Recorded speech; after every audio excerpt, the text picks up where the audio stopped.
Stiklo audinys ant sienų pilnai išdžiuvo, tai pilamės gruntą kombi 5, po to papasakosim, kodėl būtent jį pasirinkom. Tai jis yra gan tirštas, bet mums to ir reikia.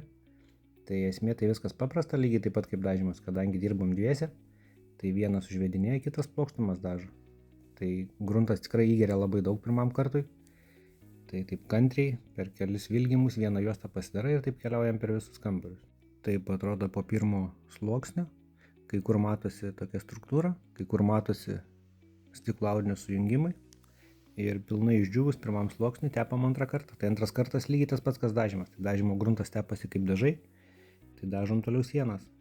Po antro karto jau beveik nieko nesimato tokia struktūra, bet mums netinka, tai mes nusileidžiam žaliuzes, pasiemam savo super lempą, įsijungiam, tada matosi tokie visokie lašiukai likę, dar kažkas kur praleista.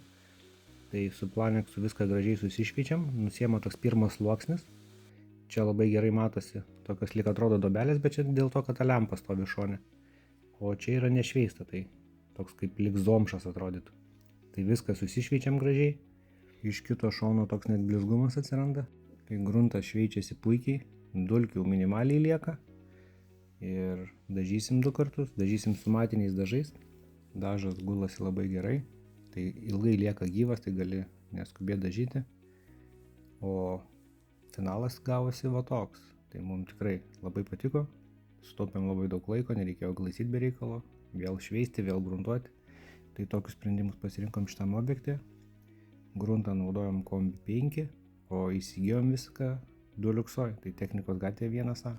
Viso ir iki.